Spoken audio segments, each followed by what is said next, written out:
माहिती आहे एकंदरच देशभरात गोंधळ होत चाललेला आहे. काल राहुल गांधीजी यांची प्रेस आपण पाहिली असेल. त्याच्यात पण त्यांनी सांगितलं की पापाने वॉर रुकवा दी, पण एक्झाम लीक काही थांबू शकलेले नाही आहेत. जसा नीटचा गोंधळ देशभरात आपण पाहतो तसा महाराष्ट्रात देखील MHCETचा गोंधळ झालेला आहे. तो आपल्यासमोर काही आणत आहे. गोंधळ म्हणजे जर आपण पाहायला गेलं तर आपल्या पण लक्षात येईल की ही जी काही परीक्षा झाली CETची ती एवढी विचित्र झाली, एवढ्या विचित्रप्रमाणे झाली की नक्की ह्यांनी परीक्षा दिली कोणासाठी? पैसे कमवण्यासाठी ह्या CET सेलनी परीक्षा ऑर्गनाईज केली होती की मुलांची काय तयारी आहे हे बघण्यासाठी केलं होतं? अरे जरा मागे फोनवर कोण बोलतो?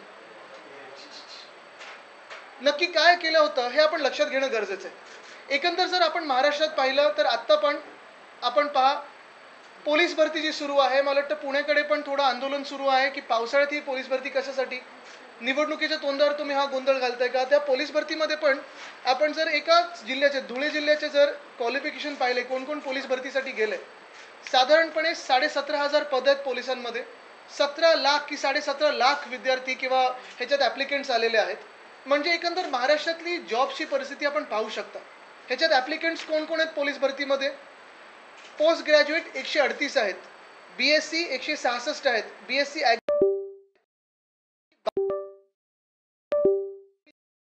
3 आहेत, BSW 8 आहेत, BA 526 आहेत, B फार्माचे साधारणपणे 10 आहेत, BCOMचे 80 आहेत. हे एका जिल्ह्यातले आणि एका पत्रकाराने ट्विट केलेलं आहे. म्हणजे एकंदर आपल्याला कळतं की महाराष्ट्रात शिक्षण आणि शिक्षणानंतर नोकरी किती खराब आता परिस्थिती झालेली आहे.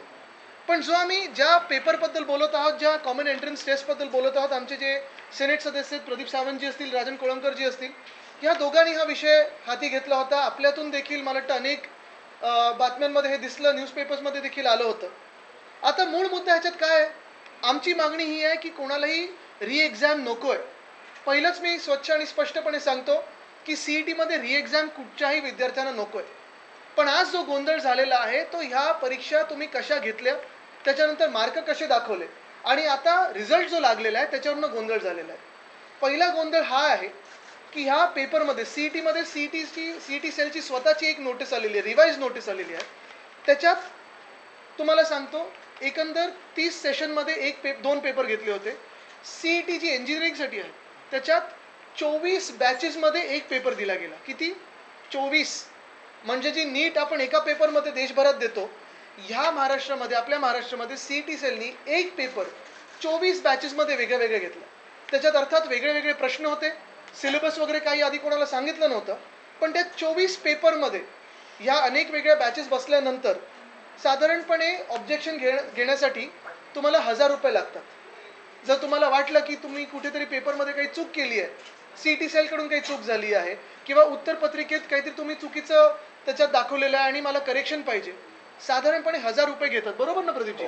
आता ते 1000 रुपये किती ऑब्जेक्शन जर घेतलेत तर 1425 ऑब्जेक्शन्स ह्या पेपरमध्ये आले. म्हणजे तुम्ही आता त्याच्यात जे काही इक्वेशन येते लावा, 1425 × 1000 किती झाले? एवढे पैसे ह्या CET सेलनी कमवलेले आहेत. त्याच्यात 232 युनिक ऑब्जेक्शन IDs आहेत. आता चुका तरी किती याव्यात? ज्या विद्यार्थ्यांनी काढलेल्या आहेत, म्हणजे तुम्ही लक्षात घ्या, या CET सेलनी किंवा ज्यांनी पेपर सेट केला त्यांनी चुका काढलेल्या नाही आहेत. या पेपरमध्ये चुका झालेल्या आहेत. त्या किती असतील? तर माझ्याकडे हे एक पान आहे, दुसरं पान आहे, तिसरं पान आहे. म्हणजे विचार करा, जो पेपर तुम्ही लिहिताय त्या पेपरमध्ये चुका ह्या 54 चुका आहेत. म्हणजे पहिलं तर ह्या एक्झामिनेशन जे सेट केलं त्यांची परीक्षा घेतली पाहिजे की त्यांची योग्यता काय आहे हे पेपर सेट करण्याची. हे कमिशनर नक्की कोण आहे त्या CET सेलचे? त्यांचं अजून निलंबन का नाही झालं? 54 चुका एका पेपरमध्ये येऊ शकतात का? हा पण विचार करणं गरजेचं आहे. आता त्याच्यावर पुढे काय दिलंय? आता चुका बघा कशा आहेत. फिजिक्समध्ये 1, 2, 3, 4, 5 ह्या सगळ्या चुका फिजिक्समध्ये आहेत. या फिजिक्समधल्या चुकांमध्ये ॲक्शन टेकन एक सुद्धा त्याच्यातलं ऑप्शन बरोबर नव्हतं. म्हणजे हे MCQ असतं, 4 तुम्हाला ऑप्शन्स दिले जातात आणि 4 ऑप्शनमधून एक ऑप्शनवर टिक करायचं असतं. त्या 4च्या 4 उत्तरांमधून जे ऑप्शनल उत्तर असतात एक सुद्धा उत्तर बरोबर नव्हतं. असा पेपर सेट होऊ शकतो का? बरं, त्याच्यात मग आता पुढे काय दिलंय? त्यांनी रिमार्क काय दिलेत? त्या विद्यार्थ्यांचं पुढे काय? मग कोणाला फुल मार्क दिलेत, कोणाला ग्रेस मार्क दिलेत, कुठे चेंज इन आन्सर की दिलेली आहे. म्हणजे मुद्दा असा आहे की पहिलं तर 54 चुका या 24 पेपरमध्ये या सीईटी सेलनी केलेल्या आहेत. हा विषय आपण लक्षात घ्या. दुसरं म्हणजे हे सगळं झाल्यानंतर मला वाटतं 3 दिवस होते त्या विद्यार्थ्यांकडे पूर्ण पेपर त्यांचा तपासायला. बरं, तो पेपर पण त्यांना हाती येत नाही.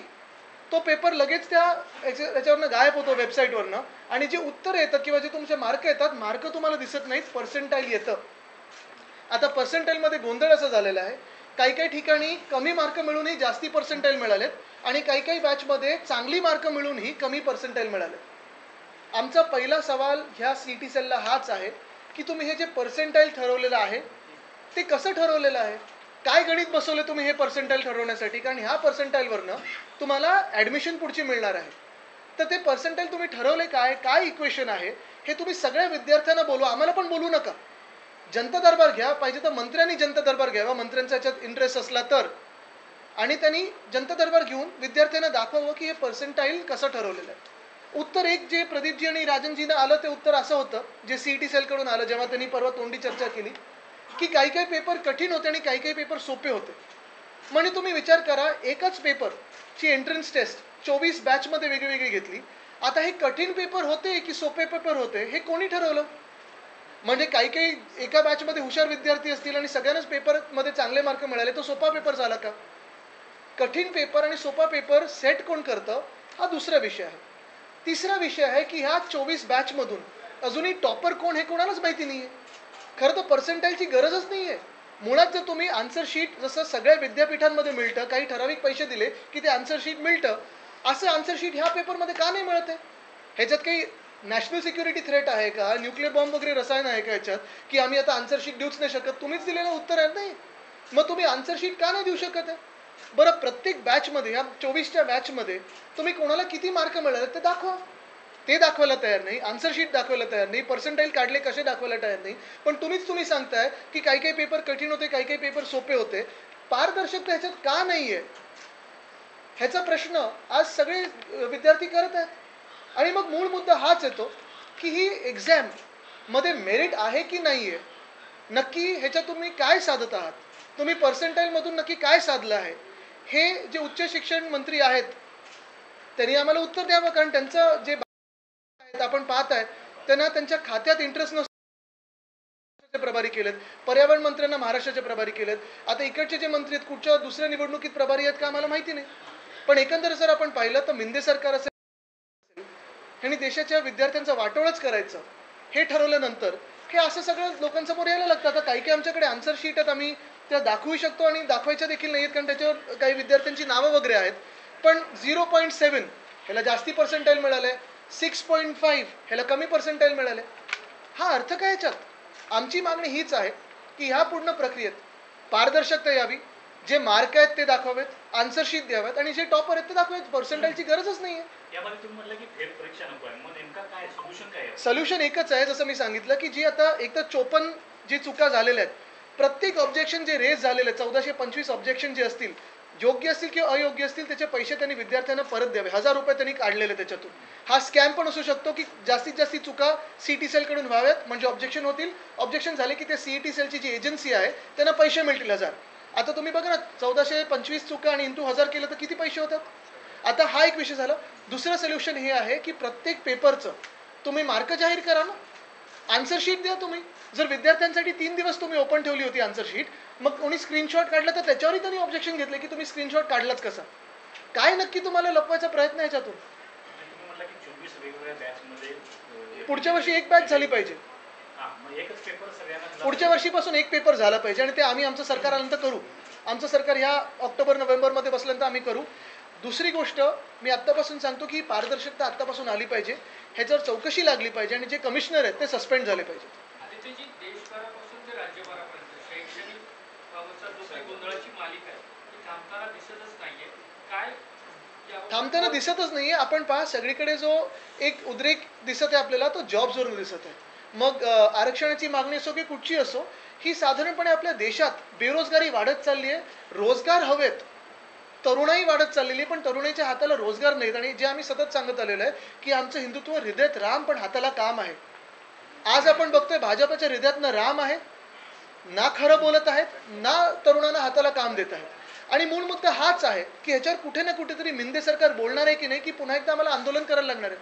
पोलीस भरतीचा विषय बघा ना, 17,000 पदांसाठी 17 लाख ऍप्लिकेशन येतात. त्याच्यात डी फार्मा वगैरे करणारे लोक आहेत, बी फार्मा करणारे लोक आहेत. इंजीनियरिंग आपने जो बताया कि नीट के बारे में भी जो आपने बताया तो नीट के बारे में क्या कहना है आपका? नीट के जो घोटाला हुआ उसके बारे में क्या? नीट के बारे में तो मुझे लगता है सभी हम लोग कह रहे हैं, इसलिए तो अभी एग्जाम कैंसिल हुई है. वो घोटाला तो है ही, लेकिन अगर आप देखें तो देश में कोई सीरियसनेस नहीं है किसी भी शिक्षण के विषय पे लेने के लिए. कल भी मैं देख रहा था, किसी ने मुझे एक ट्वीट भेजा था कि नालंदा यूनिवर्सिटी का जो अनावरण हुआ उसमें नालंदा इंग्लिश में लिखा था, किसी ने पूछा हिंदी का है. मैंने कहा शुक्र करो कि नालंदा तो नाम लिखा हुआ है. अगर भाजपा की बहुमत की सरकार आती तो एक ही व्यक्ति का फोटो दिखता, नालंदा भी नहीं दिखता. क्या मांग करते हैं? क्या मांग करते हैं? त्याच्यानंतर इंजिनिअरिंगचे ऍडमिशन्स होतील त्या दरम्यान मी काल पत्र दिलेलं आहे की तात्पुरतं स्थगिती द्यावी आणि हा जो गोंधळ आहे तो त्यांनी पहिलं मार्गी लावावा. टॉपर्स कोण आहेत? बॅच वाईज 24 बॅचेस दाखवले आहेत. टॉपर कोण आहेत? मार्क द्यावे. पर्सेंटाईलची काय गरज आहे? मार्क द्या, तुम्हाला पर्सेंट कळतील आणि तुम्हीच ठरवता कुठचा पेपर कठीण, कुठचा पेपर सोपा. प्रवेश प्रक्रिया जी होणार आहे, तात्पुरतं स्थगिती द्यावी, कारण हा जो गोंधळ आहे, 2-3 मुलांनी स्वतःला काही बरं वाईट करायची वगैरे पण पत्र लिहिलेली आहेत. मग ह्याला जबाबदार मंत्री राहतील का? हिंदी में बताइए एमएचसीईटी का ये पूरा घोटाला क्या है, कितने छात्र प्रभावित हुए हैं और अभी की क्या स्थिति है? जैसे नीट का घोटाला हुआ था, आपने देखा होगा नीट में, तो अभी तो एग्जाम्स कैंसिल की गई है. देश भर में ये नीट हुआ और उसके बाद एग्जाम्स कैंसिल हुए. यहाँ महाराष्ट्र में एमएचसीईटी जो एंट्रेंस एग्जाम होती है उसका भी ऐसे ही कुछ दुर्भाग्यपूर्ण घोटाला दिख रहा है. हमारी ये मांग नहीं है कि इसमें री एग्जाम हो, किसी की भी मांग नहीं है री एग्जाम हो, लेकिन ये एमएचसीईटी लगभग 24 बैच में ली गई. एक पेपर 24 बैच में किया गया. उसमें भी रिजल्ट्स अगर आप देखें तो रिजल्ट्स के पहले ही जो बच्चों ने, विद्यार्थियों ने ऑब्जेक्शन लिए हैं, 1425 ऑब्जेक्शन है. हर ऑब्जेक्शन के लिए 1000 रुपये लिए जाते हैं. अगर आपने देखा होगा तो इस पेपर में इंग्लिश हो, फिजिक्स हो, केमिस्ट्री हो, मैथ्स हो, लगभग बायोलॉजी हो, 54 गलतियां हैं, मिस्टेक्स है, खामियां हैं इस पेपर में. और ये सब ग्रेस मार्क्स में दिए हैं उन्होंने. तो ये ग्रेस मार्क्स किसको मिले हैं? मिस्टेक्स किसने प्राप्त किए हैं? अगर आपने देखा होगा तो हमने ये भी मांग की है कि क्लैरिटी हो, सिर्फ परसेंटाइल में नहीं, तो मार्क्स किसको क्या मिले हैं, आंसर शीट मिले, आंसर शीट दिखाया जाए, पारदर्शिता हो. इसमें कौन सी ऐसी बड़ी बात है या नेशनल सिक्योरिटी की बात है कि इसमें पारदर्शिता नहीं है?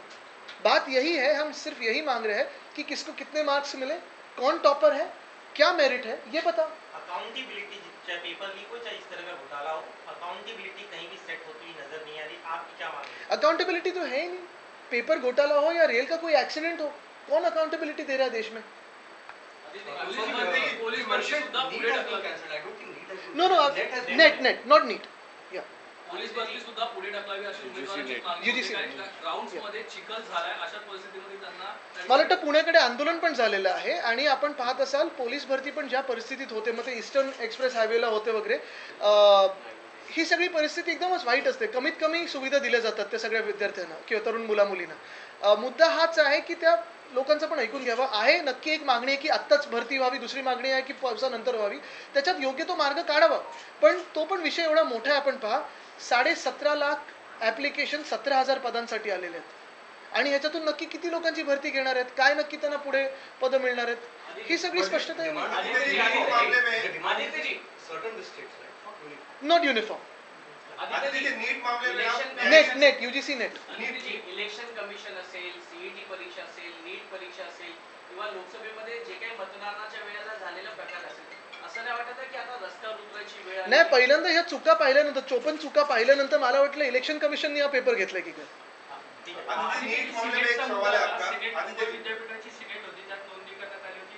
ऐन मोमेंटला ती सिनेटची निवडणूक रद्द केली. आता विधान परिषदेच्या ज्या 4 निवडणुका होत्या त्याच्यामध्ये देखील नोंदणीचा घोळ आपल्याकडून आरोप. नोंदणीचा घोळ मोठा झालेला आहे. काल अनिल देसाई साहेब आणि अनिल परब साहेबांनी सीओ इलेक्शन कमिशनची भेट घेतली. त्याच्यात देखील मला वाटतं 12,500 नावं कमी केली गेली ज्यांच्याकडे रिसीट आहे.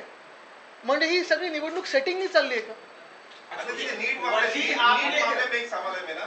ये जो सब घोटाला उस बारे में आप क्या न्यायालयीन चौकसी की मांग हम अभी सीईटी के बारे में बात कर रहे हैं। जो नेट का विषय तो कल राहुल जी ने लिया और वो देश भर में हुआ है। ये महाराष्ट्र सीईटी के बारे में, ये महाराष्ट्र सीईटी की जो हम मांग कर रहे हैं वो स्वच्छ है, स्पष्ट है। हम री एग्जाम की मांग नहीं कर रहे हैं। हम यही कह रहे हैं कि जो मार्क्स मिले हैं विद्यार्थियों को वो आप बताओ क्या कितने मार्क्स है, क्योंकि छुपाने में क्या मतलब रखता है। आपके खिलाफ वर्दी से चुनाव लड़ने की तैयारी करो, कह रहे हैं कि इस बार आप हारेंगे वर्दी से, माहिती करते हैं। ठीक है, शर्ट पहन के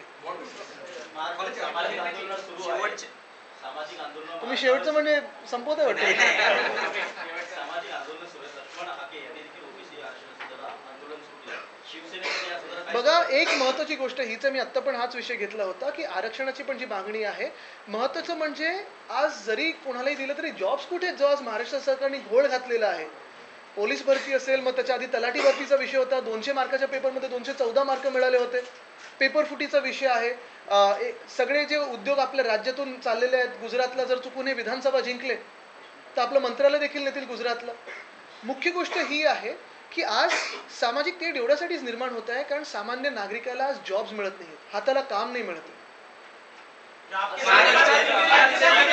पहिल्याच पावसात कडे गेले, अटल सेतूला नवी मुंबईकडे पहिल्याच पावसात कडे गेले, तसं पाहता अजून 6 महिने सुद्धा झाले नाही। मला वाटतं त्या सगळ्या विषयावर मी वेगळं सविस्तरपणे बोलेन कारण आज हा विषय विद्यार्थ्यांचा महत्त्वाचा आपण पाहिलं तर बिहार असेल, उत्तर प्रदेश असेल, हे जातीय राजकारणामुळे मागे राज्य राहिलेलं आहे। आता महाराष्ट्रात देखील जातीय राजकारण पाहायला भेटतं। ओबीसी असेल, मराठा समाज असेल, महाराष्ट्राचा देखील जो प्रगती मार्ग आहे तो कुठेतरी अडथळा निर्माण होईल काय याच्यामुळे। उत्तर फार टेम्पटिंग आहे पण आज मी देणार नाही कारण आज विषय विद्यार्थ्यांचा आहे। मुख्य गोष्ट ही आहे कारण आजपासून मला वाटतं ऍडमिशन प्रक्रिया सुरू झालेली आहे। आम्ही ह्याच्यात राज्यपालांची पण भेट घेणार आहोत कारण सरकारकडून काहीच अपेक्षा नाही। शेवटचे 3 महिने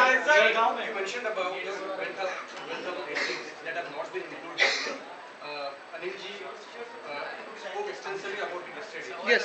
So how do you kind of deal with it? Because then this fight is left. You said met the CEO, Maharashtra CEO.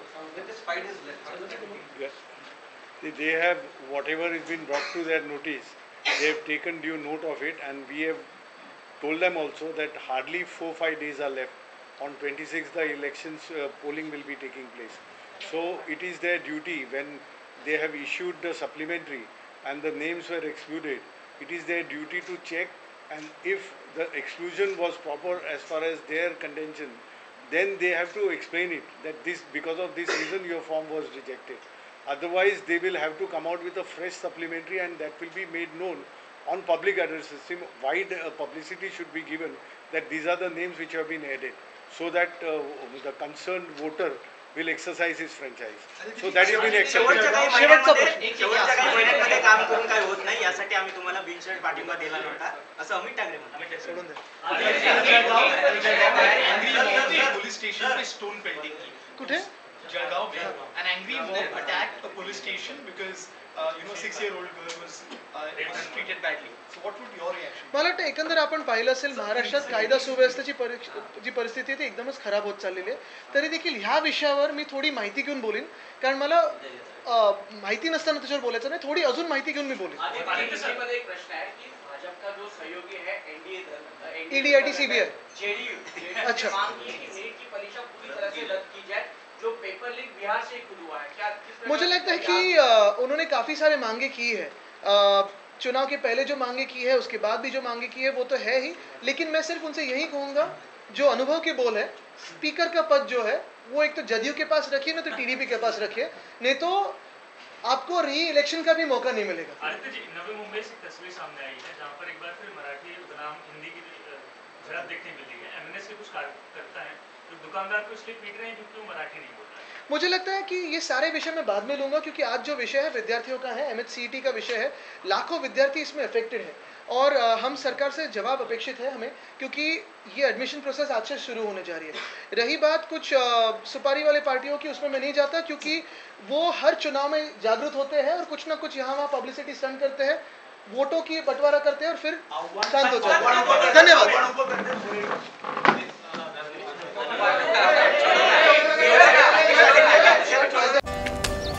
Come on guys, hurry up. अरे सुन ना, एक ब्रेक ले लेते हैं। Guys, I'm telling you, तुम लोगों को सही से ट्रैकिंग नहीं आता। But that's okay, you can learn. रोज का ढक्कन देना। तो ये रेड वाला है, सही वाला देना। अबे ढक्कन, पहले तो सही पानी पीना।